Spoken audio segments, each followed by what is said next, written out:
College में गर्मियों की छुट्टियां होने पर राधिका और रोहन अपने दोस्त मनोज और शिल्पा के साथ परिवार के पुराने फार्म हाउस पर घूमने जाने का प्लान बनाते हैं। गाइस, तुम दोनों को वो फार्म हाउस बहुत पसंद आएगा। बचपन से ही वो मेरी और रोहन की सबसे पसंदीदा जगह रही है। पर मैंने तो इतने सालों में तुम्हारे मुंह से कभी फार्म हाउस का नाम तक नहीं सुना। बचपन में फार्म हाउस जाते थे, लेकिन फिर अचानक सबने वहां जाना बंद कर दिया और वजह कभी किसी ने बताई नहीं। पर अब हम चारों मिलकर वहां धमाल करेंगे। इसी तरह बातें करते कुछ घंटों का सफर तय कर चारों शहर से दूर ऊंची पहाड़ी पर बने राधिका और रोहन के फैमिली फार्म हाउस पर पहुंच जाते हैं। वाह यार, ये तो बड़ा ही सुंदर है। पूरा घूमोगे तो और अच्छा लगेगा, लेकिन उससे पहले सब फ्रेशन अप हो जाओ, फिर साइट सीइंग के लिए जाएंगे। राधिका और रोहन अपने अपने कमरे में चले जाते हैं, लेकिन मनोज और शिल्पा घर में घूमने लगते हैं, जहां शिल्पा की टक्कर हॉल के बीचों बीच रखी एक पुरानी लकड़ी की कुर्सी से होती है।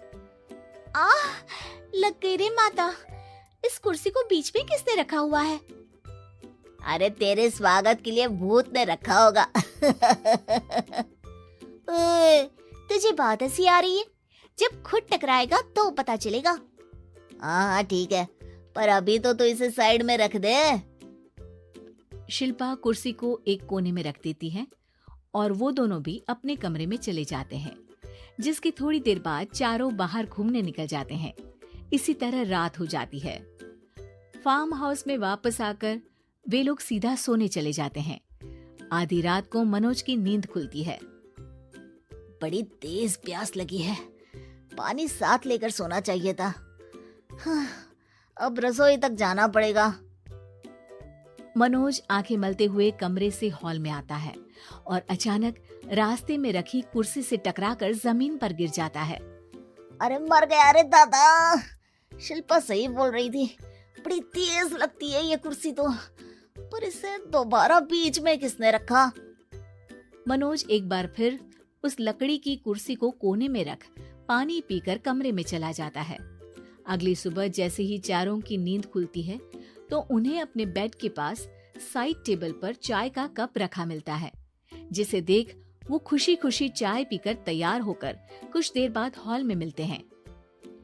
थैंक यू यार राधिका, मुझे नहीं पता था कि तू इतनी अच्छी चाय बनाती है। वैसे मुझे उस बेड टी की बहुत जरूरत थी। ये और चाय, अरे इसे तो पानी तक उबालना नहीं आता। मतलब तूने हमारे लिए चाय बनाई क्या दोस्त? अरे चल पागल है क्या, इतना भी प्यार नहीं है मुझे कि तुम्हारे लिए बेड टी बनाऊं। चाय पर ये चर्चा करते हुए मनोज जैसे ही पीछे मुड़ता है तो एक बार फिर लकड़ी की पुरानी कुर्सी से टकराकर उस पर गिर जाता है। हाय रब्बा, अरे चाय छोड़ो, पहले ये बताओ कि इसे बार बार बीच में कौन रखता है? कल रात ही मैंने इसे साइड किया था। तुम पहले ये बताओ कि चाय किसने बनाई थी? सबकी बातों को कुछ देर ध्यान से सुनने के बाद राधिका हैरानी से कुर्सी की तरफ देखने लगती है।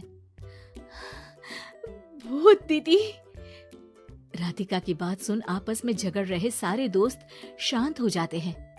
क्या बोला अभी तूने? अरे पर अब वो यहाँ कैसे हो सकती हैं? क्यों नहीं हो सकती? हमने यहाँ आना छोड़ा था, पर उन्होंने तो घर नहीं छोड़ा ना। और याद करो, ऐसे बेड के पास कप रखना और कुर्सी को कमरे के बीच में रखना, ये सब वही तो करती थी। ये तुम दोनों किसकी बात कर रहे हो? अरे जो भी हो, कुछ अच्छा तो बिल्कुल नहीं लगता। अब देखो, डरने की कोई जरूरत नहीं है। वो सालों से इस घर में रहने वाली भूत दीदी है। वो बचपन से ही हमारे यहाँ आने पर एक बड़ी बहन की तरह हम दोनों का ख्याल रखती हैं। ओए, पगला गया है क्या? शिल्पा, मुझे यहाँ नहीं रहना, तू भी मेरे साथ ही चल। ये दोनों तो पागल हो गए हैं। जहाँ मनोज डर से वापस जाने की बात कर रहा होता है, वहीं शिल्पा अपने फोन में बिजी होती है। क्या तुम्हें यहाँ की सिचुएशन समझ में नहीं आ रही जो फोन में लगी हो? जिसे जो करना है करो, मैं तो जा रहा हूँ। मनोज हड़बड़ाहट में अपने कमरे की तरफ जाता है, जिसके साथ राधिका और मोहन भी उसे रोकने के लिए पीछे पीछे जाते हैं, लेकिन शिल्पा वो तो अभी भी फोन में लगी रहती है। कुछ देर बाद जब वो तीनों दोबारा हॉल में वापस आते हैं तो शिल्पा को सबके पैक्ड बैग्स के साथ देखकर हैरान रह जाते हैं। ये सब क्या है शिल्पा?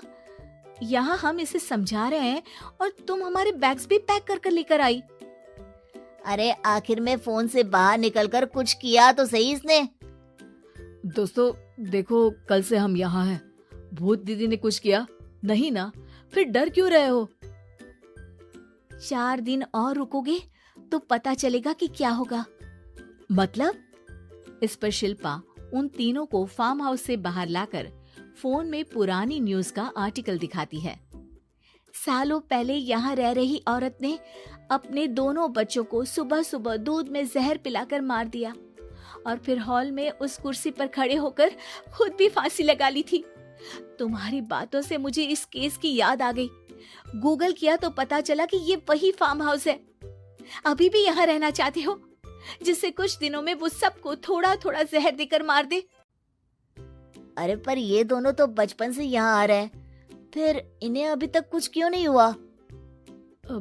वो तो पापा बताते हैं कि हम आते थे।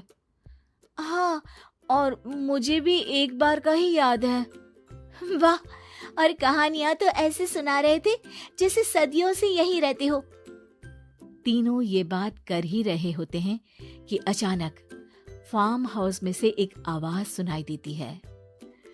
मैं यहाँ किसी को जिंदा नहीं रहने दूंगी, किसी को नहीं।